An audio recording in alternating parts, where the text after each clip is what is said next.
প্রিয় শিক্ষার্থীবৃন্দ, আজকে আমরা দশম শ্রেণীর নবম অধ্যায়ের 9.1-এর 8 নম্বর অঙ্কের ক এর সমাধান করব।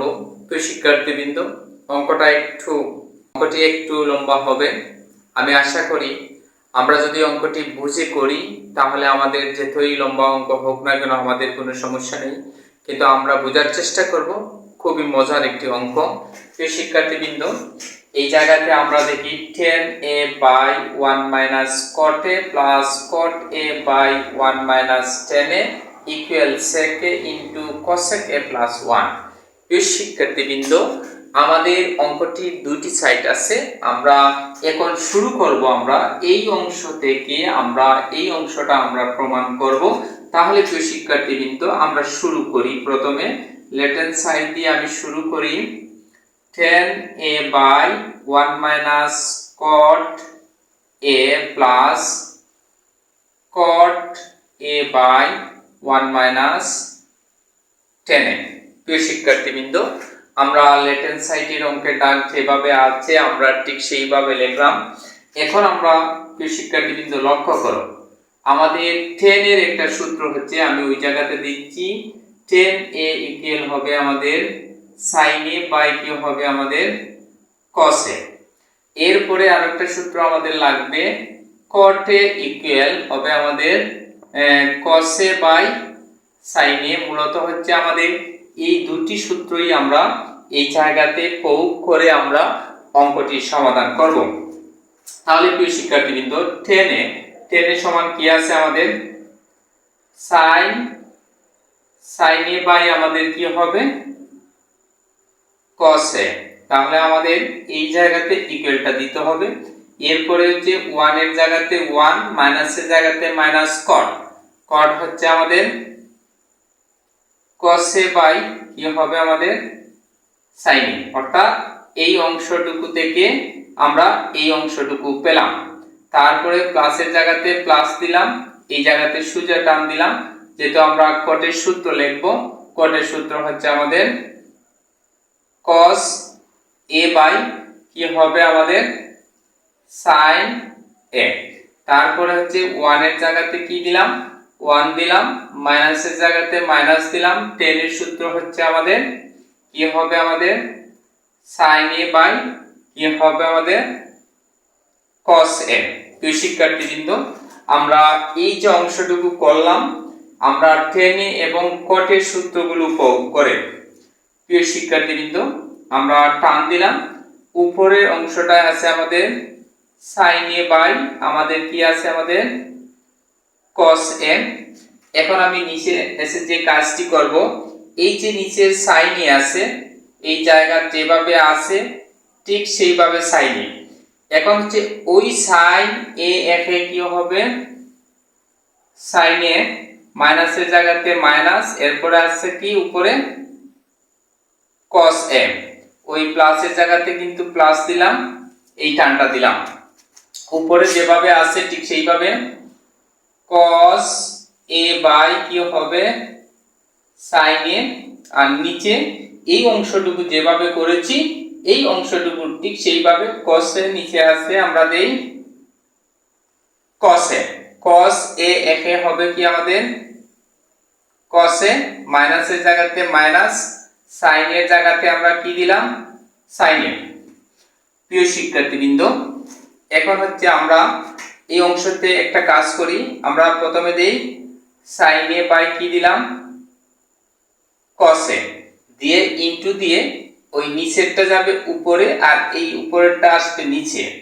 তাহলে উপরে যাবে কি আমাদের sin a আর নিচে আসবে কি আমাদের sin a minus cos a। অর্থাৎ এই যে অঙ্কের অংশটা যেভাবে আছে, যখনই কোনো অঙ্কের দাগে অঙ্কে এই ধরনের অবস্থা তৈরি হবে, দেখেন তো এই জায়গাতে sin a by cos a প্রথমে লিখেছি ইনটু দিয়েছি, দিয়ে এই নিচেরটা উপরে গেছে আর এই উপরেরটা নিচে চলে আসছে। এরপরে হচ্ছে আমাদের এই প্লাসের জায়গাতে আমরা প্লাস দেব। ঠিক অনুরূপভাবে এই অংশটুকু যেভাবে তৈরি করেছি এই অংশকে কাজ করে আমরা তদ্রূপ ভাবে তৈরি করব। এটা হচ্ছে আমাদের কসে বাই আমাদের কি আছে সাইনে, এটা লিখলাম ইনটু দিয়ে কসটা উপরে নিব, কসে বাই নিচে আসবে আমাদের কসে মাইনাস সাইনে। তো শিক্ষার্থীবৃন্দ এখন আমরা দেখি সাইনে আর সাইনে গুণ দিলে কি হবে, সাইন স্কয়ার এ, আর এটা আমরা লিখব কিভাবে কসে ইনটু সাইনে মাইনাস কসে।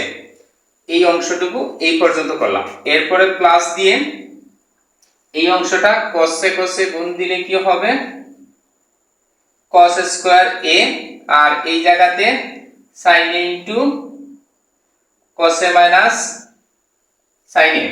প্রিয় শিক্ষার্থীবৃন্দ আমরা একদম ইজিলি এই জায়গা থেকে শুরু করে এই পর্যন্ত চলে আসলাম। এখন হচ্ছে প্রিয় শিক্ষার্থীবৃন্দ আমরা একটা কাজ করতে হবে, খুব গুরুত্বপূর্ণ যে কাজটি, আমাদের বেশিরভাগ শিক্ষার্থীরা এই অংশটুকু করার পরে তাদের অনেক সময় ভুল হয়ে যায়। তাহলে আমরা একটু দেখি কি করতে হবে। এই অংশতে উপরে আছে কি সাইন স্কয়ার, সাইন স্কয়ার, এরপরে নিচে আছে কি কসে ইনটু সাইনে, সাইনে মাইনাস কসে, কসে। এখন হচ্ছে প্রিয় শিক্ষার্থীবৃন্দ আমার এই যে নিচের অংশ দেখো তো ইনু কসে আছে, এখানে সাইনে মাইনাস কসে, আর এই জায়গাতে হচ্ছে আমাদের কস, এগুলো প্রথমে সাইন এগুলো প্রথমে কস। এজন্য আমাকে এই জায়গাতে কিছু একটু ইম্পর্টেন্ট কাজ করতে হবে। এই যে প্লাস যেটা আছে এটাকে আমি মাইনাস দিলাম, আমি কেন দিলাম সেটার ব্যাখ্যাটা দিচ্ছি। এখন হচ্ছে আমি পরের অংশটুকু লিখি, এই জায়গাতে কি আছে cos স্কয়ার, তাহলে হবে cos স্কয়ার a, আর নিচে আছে sin a, আর ও সাইনটা প্রথমে আনবো sin a minus cos a। তো শিক্ষার্থীবৃন্দ খুব ভালোভাবে বিষয়টি লক্ষ্য করতে হবে।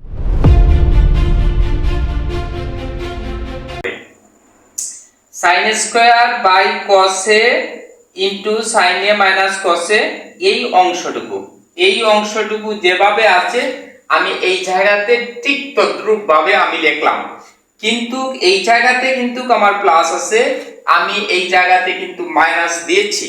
কিন্তু কেন দিয়েছি একটু বোঝার চেষ্টা করো। দেখো তো এই যে নিচে sin a minus cos a minus sin a, কিন্তু sin এর জায়গাতে কিন্তু sin a দিছি, কিন্তু পরবর্তীতে আমি এখানে লিখছি sin, এখানে আছে cos, এরপরে আছিল মাইনাস sin a।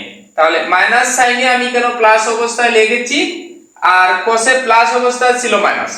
এখন দেখো এগুর আগে প্লাস আছে, প্লাসে মাইনাসে মাইনাস sin হয়, আর মাইনাসে মাইনাসে প্লাস হয় cos এ। অর্থাৎ এই যে আমি সাইনটা প্রথমে আমি এই জায়গাতে লিখেছি, sin এর আগে মাইনাস ছিল, কিন্তু এই জায়গাতে আমি প্লাস অবস্থায় এনেছি। কেন এনেছি, ওই মাইনাস আর ওই প্লাস দ্বারা গুণ করলে ওইটা মাইনাস হবে। যেমন মাইনাস প্লাসে মাইনাস sin a, মাইনাসে মাইনাসে প্লাস cos a। অর্থাৎ এই অংশের সাথে মিল করার জন্য চিহ্ন পরিবর্তন করে এই কাজটি এই জায়গাতে করা হয়েছে। তাহলে প্রিয় শিক্ষার্থীবৃন্দ আমরা কেন প্লাস থেকে মাইনাস হলো আমি আশা করি তোমরা প্রত্যেকেই এই বিষয়টি বুঝতে পারবে। এখন পরবর্তীতে যাই। এখন হচ্ছে আমরা লসাগু নিব।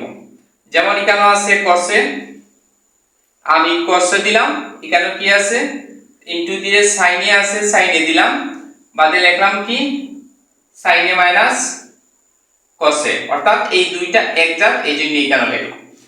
এখন হচ্ছে এই যে নিচে cos a sin a minus cos a, এখানে আছে cos a sin a minus cos a আছে, নাই sin, যেটা নাই ওইটা দ্বারা উপরকে গুণ করলে এই জায়গাতে হবে যেহেতু স্কয়ার আছে, আরেকটি sin দ্বারা গুণ করলে হবে sin কিউ a।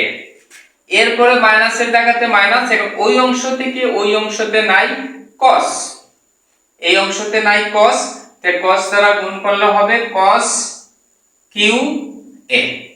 তাহলে প্রিয় শিক্ষার্থীবৃন্দু, আমাদের নিচ যেভাবে আছে আমরা লিখি cos a sin a, বাদ হইলো sin a minus cos a।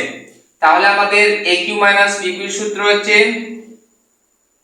sin a minus cos a, এরপর হচ্ছে আমাদের sin a square a plus sin a cos a plus হচ্ছে আমাদের cos square a।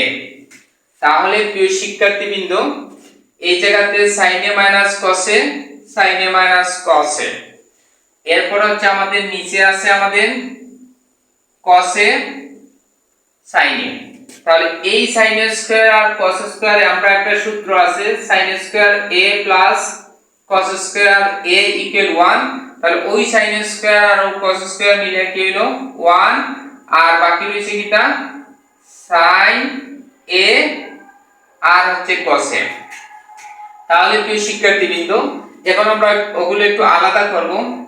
1 by cos a into sin a plus দিলাম, এরপরে কি দিলাম sin a into cos a, আর নিচে আবার কি হবে cos a into sin a। এটা কাটলে আমরা 1 পাবো। তাহলে 1 by cos a into 1 by sin a plus 1। প্রিয় শিক্ষার্থীবৃন্দ, এখন আমরা যেটা করব, আমরা 1 বাই cos এর সম্পর্ক হচ্ছে আমাদের cos এর সম্পর্ক হচ্ছে sec a into 1 by sin এর সম্পর্ক হচ্ছে cosec এর সাথে cosec a, আর কি আছে প্লাস 1 আছে। তাহলে আমাদের এটা কি বাইরে হলো রাইট হ্যান্ড সাইড। তাহলে প্রিয় শিক্ষার্থীবৃন্দ, দেখো তো আমাদেরকে 8 এর খ এই সাইডে আমাদেরকে প্রমাণ করতে হবে sec a into cosec a plus 1। তাহলে আমরা এই অংশটা আমরা কি করেছি প্রমাণ করে নিয়েছি। প্রিয় শিক্ষার্থীবৃন্দ, আমরা প্রত্যেকে এইভাবে বুঝে একদম মজা করে আমরা গণিত করতে পারবো। তবে হ্যাঁ, আমরা সূত্রগুলো বুঝে করতে হবে, আমরা অঙ্ক মুখস্থ করতে যাব না, কারণ এই ধরনের অঙ্ক তুমি মুখস্থ করলে সেগুলো করতে পারবে না। আমি চাই প্রত্যেক শিক্ষার্থীরা বুঝে শুনে অঙ্কগুলো করো এবং তোমরা তোমাদের কাঙ্ক্ষিত লক্ষ্যে পৌঁছতে পারো। সকলকে ধন্যবাদ।